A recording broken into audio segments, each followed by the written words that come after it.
What's going on, Swoopers? Welcome back to another episode of Swoop Luke.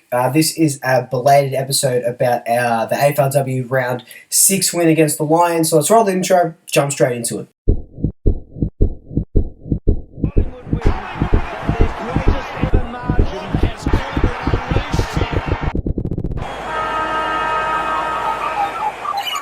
Just before we do jump straight into it, if you're new watching this channel, welcome. Hit that subscribe button, hit that notification bell. If you're a returning swooper, welcome back. Thank you so much for tuning in. So, this is a late video. So I was supposed to record this straight after the game, but something came up and I was like, oh cool, nothing really big is going to happen. I'll record it on Sunday. Something big happened, COVID-19. It took over the AFL industry.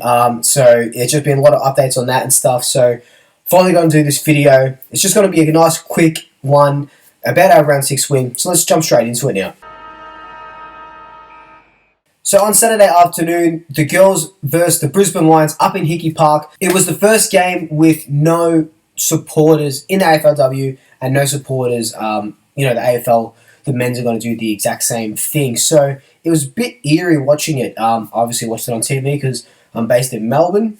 But what I did love about it was that, it sucked that there was no one supporting the girls there, except for the people on the boundary, and some people, clinging to fences and jumping up on trees and stuff, which is just hilarious in itself. But what I did love was that you could hear not exactly what the girls were saying, but you could hear the talk between teammates and stuff, and the girls generating their own excitement and their own electricity with the ball and without the ball. And it was actually just pretty loud in general, especially, the effects mask picking up what the coaches were saying, what the substitutes, yelling, and all, all 40-odd players, on the ground yelling and stuff. And it was actually really good to watch. And I thought the game was going to be very dull and subdued because there was no crowd, but it was actually a really good spectacle. So the game itself, we actually just outplayed Brisbane from the get-go. We didn't let them kick a goal in the first half. We did only kick 3 goals, 7 up until half-time.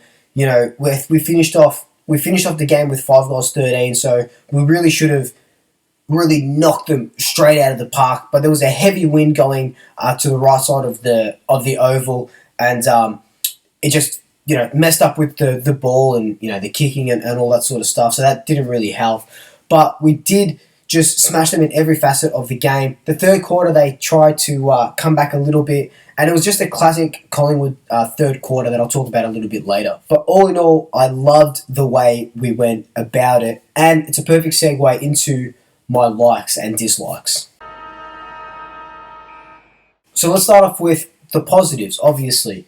Sarah Darcy in the forward line just proved an immense target up forward.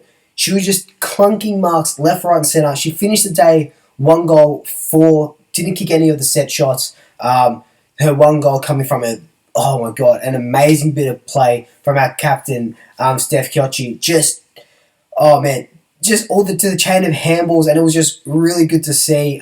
Steph didn't stop. Sarah was a part of it in the half-forward flank, then got all the way back into about the forward pocket, snapped through a beautiful goal. She did finish off with 1 goal, 4. A bit disappointing, but her marking and her presence up forward, second to none. And I feel like it's just going to elevate her status in that forward line. A second thing that I want to talk about that I really, really, really, really loved is how we set up when we were defending out of our attacking 50. So when we turned over the ball, or when Brisbane were kicking out from our attacking 50, we set up in in soccer terms, what it looked like on screen. Obviously I wasn't there, I couldn't get a really good view of it. It looked like we set up in a 5-4-4-3 formation. So what I mean is there was 4 or 5 girls right across the centre line, then 4 a little bit further up, 4 along the flank, and then 3 close to the inside the 50. So about 7 or so around that attacking 50 area. But it was mainly that 4 or 5, and then the next line of 4, building that that wall. So whenever the ball went over the top of a Brisbane player's head, it would just come straight back because we've built that wall. We've got a good defensive formation, and I haven't seen that in any of the other games. Maybe I just wasn't paying attention. I don't know if it was a new game plan, but I've got to just credit I don't know if it would have been Steve and the defensive coaches. It was really good to see. And yeah, just very soccer-like tactics, and anything that can combine soccer and Aussie rules and football is amazing to me and a big tick in my box. One of the players that I really loved over the weekend was Britt Benici as well. She was absolutely everywhere. I sung her praises. I don't know if it was round 5 or round 4 when she had a really good game as well.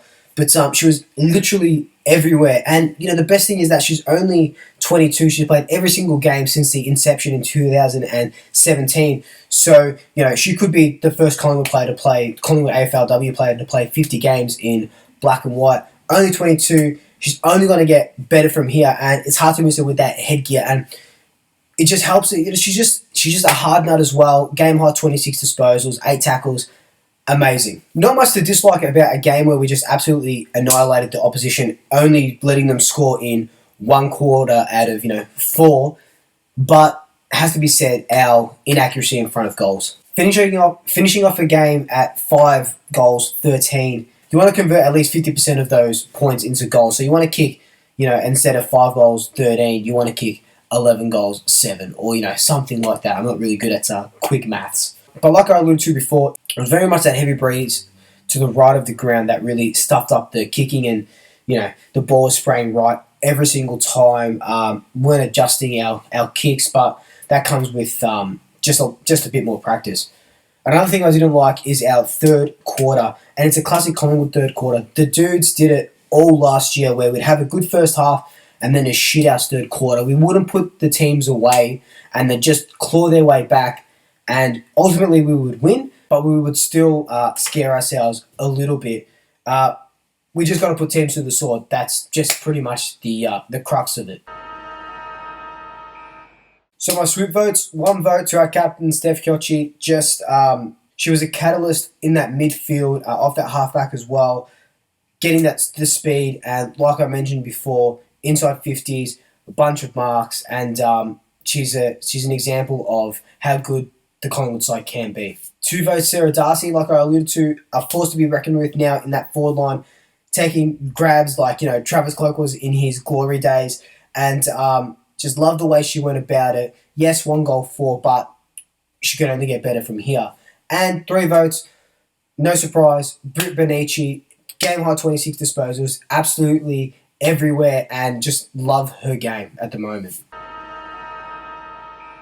So that was just my really quick AFLW update. It's just been a crazy couple of days. If you've watched this far, thank you so much. All this COVID stuff, all this coronavirus stuff. Oh man, I don't know what's going to happen. I can't even, it's just like, are the girls going to keep playing the games? Are the guys going to start?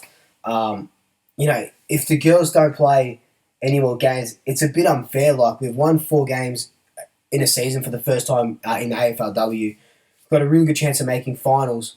We've got 2 more games left that are very winnable, and it'll just be really disappointing if we don't just fucking get there. It's just, it's no good. But I guess we'll know more tomorrow or today if you're watching this on Wednesday. But until then, like, comment, subscribe, tell your family, tell your friends, tell your pets, and until next time, double shackers. I'll swoop you later. Just before we do jump, oh my god. Oh, itchy nose, man.